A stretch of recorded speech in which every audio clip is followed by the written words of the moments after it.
Hi hello नमस्कार, तुम्हा सर्वांचं अगदी मनापासून स्वागत आहे आपल्या युट्यूब चॅनलमध्ये। मैत्रिणींनो, मी आज आली आहे गोलाईत। तर हे मंदिर तुम्ही माझ्या व्हिडिओमध्ये बऱ्याचदा पाहिलं असेल। लातूरचे असाल तर तुम्हाला माहितीच असेल किंवा लातूरच्या आसपास जरी राहत असाल तरी माहिती असेल। गोलाई हा परिसर खूप फेमस आहे आणि लातूरमध्ये शॉपिंग प्लेस किंवा शॉपिंगची जागा आपल्याला गोलाई काही असं नाही की तुम्हाला इथे भेटणार नाही, सर्व काही इथेच भेटणार तुम्हाला आणि शॉपिंग करायला इथेच यावं लागणार असं आहे। तर असो मी आली आहे परड्या भरण्यासाठी। येडाई तुळजापूर मी दर्शन केले, त्यानंतर तिथला प्रसाद वगैरे घेऊन आले, तिथे परड्या भरल्या। पण इथे माझ्या मी येडाईला गेले ना तर त्यावेळी तिथं पीठ घेऊन जातात हे मला माहिती नव्हतं, कारण पहिल्याच वेळेस मी गेले आणि मला ते माहिती नसल्यामुळे तिथल्या परड्या भरायच्या राहूनच गेल्या। मग मी काय केलं, गोलाईत गेले। गोलाईत नेहमी परड्या बसलेल्या असतात, त्यामुळे इथेच गेले आणि परड्या वगैरे भरून आले, दर्शन वगैरे घेतलं। जो प्रसाद आणला होता तो देखील इथे परड्यांमध्ये मी ठेवला आणि त्यानंतर खूप छान असा आशीर्वाद दिला आजींनी। तर आता या परड्या ज्या आहे ना त्या मी गुरुवारी भरल्या। शुक्रवारी हे मी ठेवलं होतं सुवासिनी जेवण, तर गुरुवारीच मी परड्या भरून आले, कारण शुक्रवारी जाणं शक्य नाही। गोलाई माझ्या घरापासून भरपूर दूर आहे तो परिसर, त्यामुळे मी आदल्या दिवशीच केले होते। तर आज सकाळी मी काय केलं, सुंदर अशी रांगोळी काढून घेतली आहे आणि त्यानंतर आता लागतीये स्वयंपाकाला। एकटीच होते करायला, त्यामुळे भरपूर धांदल उडाली आणि पुरणाचा स्वयंपाक। आता सुवासिनी जेवण म्हटल्यावर 5 सुवासिनी जरी घालायचं म्हटलं ना तरी 1 किलो पुरण लागतंच। 5 सुवासिनी घरच्या आपण आणि 1-2 आणखीन एक्स्ट्रा होतातच। तर इथे 1 किलो पुरण मी टाकलेलं आहे। सर्वात आधी डाळ जी आहे ती 2 ते 3 तास मी भिजत ठेवली, त्यानंतर कुकरमध्ये पाणी टाकलं। आता डाळ जेवढी घेतली आहे ना तेवढंच मी पाणी घेतलं आहे, कारण डाळ भिजल्यामुळे ती बऱ्यापैकी फुगली होती, म्हणजे शिजायला तिला जास्त वेळ लागणार नव्हता। आणि त्यानंतर पाणी गरम झाल्यावरती मी डाळ ऍड केली आहे कुकरमध्ये आणि त्यामध्येच थोडीशी हळद आणि तेल देखील ऍड केलं। मंद गॅस करून म्हणजे कमी गॅस करून मी याच्या 4 शिट्ट्या काढून घेतल्या आहेत। खूप छान पुरण शिजतंय या पद्धतीने। कधी कधी मी बऱ्याचदा ऐकते, आमच्या आई वगैरे मला म्हणतात की आमचं पुरणच छान नाही झालं बाई, काय चुकलं काय माहिती। पण सर्व आपण ट्रिक जर याच्या फॉलो केले ना तर पुरण खूप छान बनतं, अगदी पाट्यावरल्यासारखं। तुम्ही ते पाहू शकताय डाळ कशी दिसते ना, एकदम पाट्यावर वाटल्यासारखी दिसते की नाही। थोडं मी इथे मॅश करून घेते, जेणेकरून गूळ जो आहे तो पटकन याच्यामध्ये विरघळला जाईल, मिक्स होईल व्यवस्थित, त्यामुळे इथे मी थोडंसं मॅश करून घेतलं आहे। आणि हीच माझी पद्धत आहे की याच पद्धतीने मी पुरण बनवते। जे पुरण आपण पाट्यावर वाटायचो ना पूर्वी, त्या पद्धतीचंच पुरण बनतं इथे। तर माझी हीच पद्धत आहे आणि मी नेहमी याच पद्धतीने बनवते। रंग किती सुरेख आलाय तुम्ही पाहू शकता। थोडीशी हळद घालायची शिजताना डाळीमध्ये, ज्याने रंगही छान येतो आणि डाळ पचायलाही जड जात नाही। आता चणा डाळ आहे तर भरपूर लोकांना त्रास होतो याने, गॅस होतो भरपूर, तर ते पचायला जड जाणार नाही त्यामुळे। आता इथे मी गूळ घेतला आहे, तर 1 किलो डाळसाठी 1 किलोच गूळ घ्यायचा आहे इथे आणि त्यानंतर इथे मिक्स करून घेतले। अगदी 5 मिनिटातच कंटिन्युअसली इथं जर ढवळत राहिलं तर हे 5 मिनिटातच होतं। त्यानंतर मी इथे कंटिन्यू थांबले आणि लगेच मी काय केलंय, पुरण जे आहे ते व्यवस्थित आटवून घेतलं आहे, म्हणजे चटका देऊन घेतला आहे पुरणाला। सर्वात शेवटी इथे मी घातली आहे वेलची पूड, ही शेवटीच घालायची आहे, जेणेकरून तिचा जो वास आहे ना, फ्लेवर जो आहे तो तसाच राहील त्याच्यामध्ये। आता इथे काय करतेय, चाळणी घेतलीये पुरणाची। आता ही पद्धत सर्वांना माहिती आहे, घरोघरी आजकाल पुरणाची चाळणी आहे, पण एक पद्धत तुम्हाला सांगते, म्हणजे एक याचं सांगते की पुरण जे आहे ना ते गरम गरमच वाटून घ्यायचं आणि ते पटकन वाटलं जातं अगदी या पद्धतीने। आणि डाळ जर व्यवस्थित शिजली तर तुमचं पुरण पाट्यावर वाटल्यासारखंच बनतं। खूप छान पुरण तयार झालं आहे आणि आता भरपूर असं याच्यामध्ये मी उंड्यामध्ये हे पुरण भरून मोठ्या मोठ्या पोळ्या करणार आहे। आज मी सकाळी लवकरच उठले होते, त्यामुळे म्हटलं पुरण सर्वात आधी घालून घ्यावं। जरी थोडंफार कमी जास्त झालं तर ते थंड होता होता पातळ जरी झालं ना तरी ते व्यवस्थित बनतं, पण तसं कधी होतच नाही। डाळ व्यवस्थित शिजली ना पुरणही छान बनतं। आमटीसाठी इथे साहित्य बनवतीये।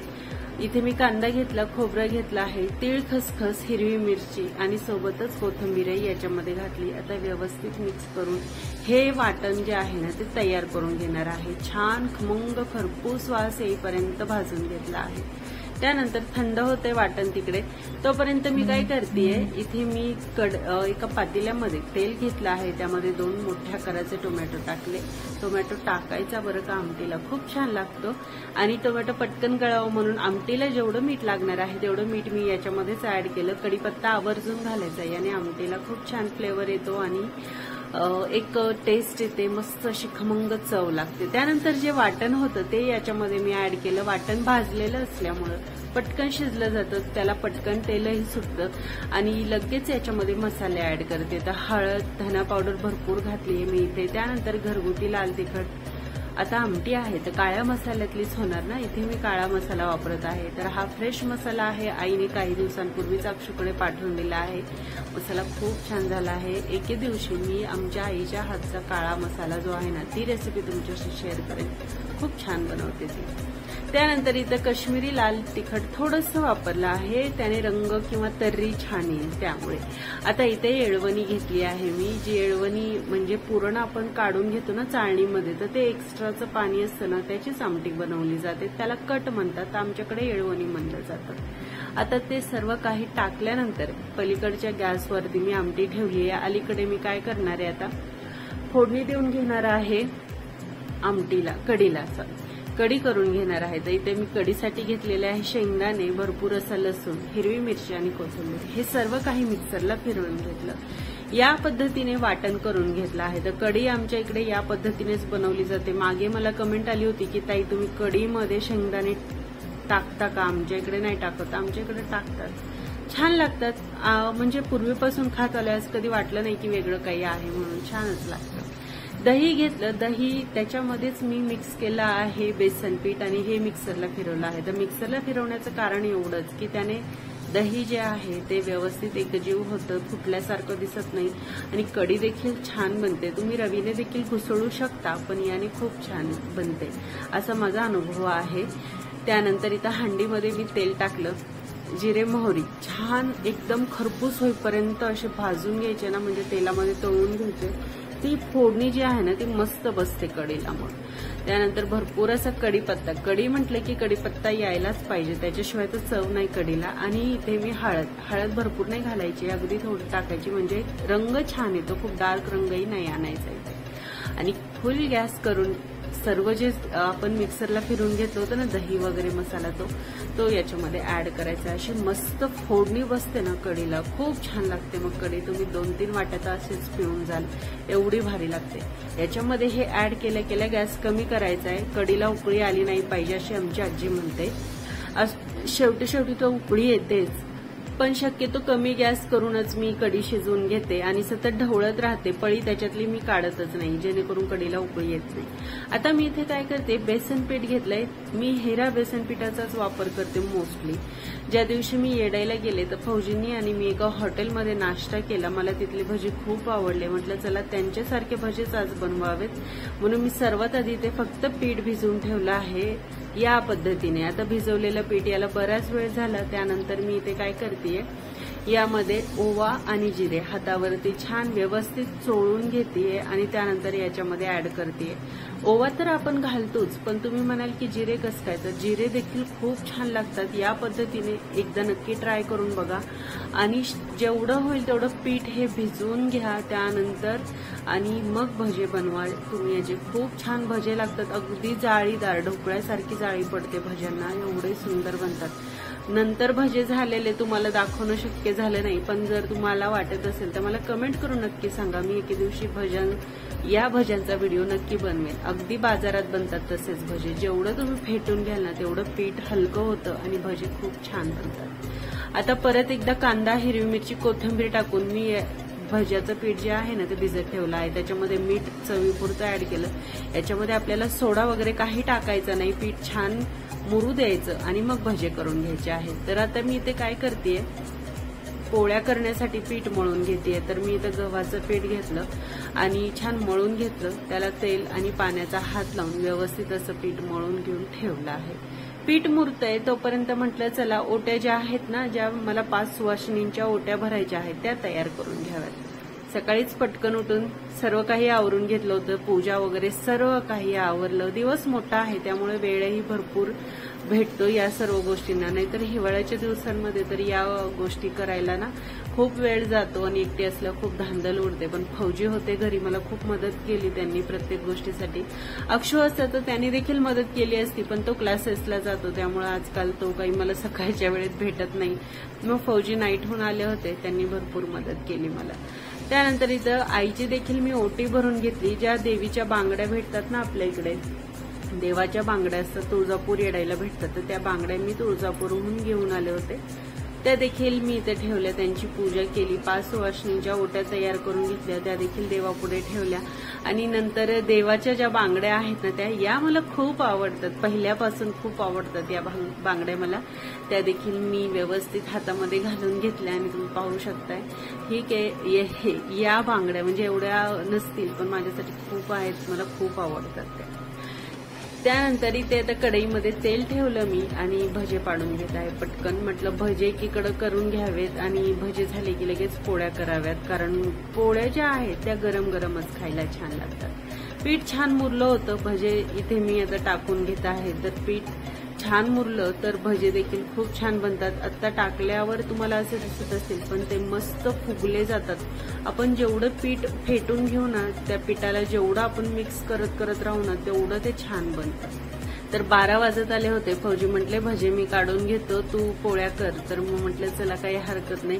तर फौजी एकीकडे भजे मला बनवू लागत होते, त्यानंतर मी ते पोळ्या बनवते. तर पोळ्या बनवताना मी काय केलंय, जी पिठी घेतली आहे ना ते गव्हाचं पीठ नाही, ते तांदळाचं पीठ आहे. जे म्हणजे आपण पोळीला लावलं तरी ते पीठ पोळीच्या आजूबाजूला किंवा पोळीला चिटकत नाही आणि जड असल्यामुळे ते खालीच राहतं पोळपाटावरती आणि पोळी जी आहे ती व्यवस्थित बनली जाते.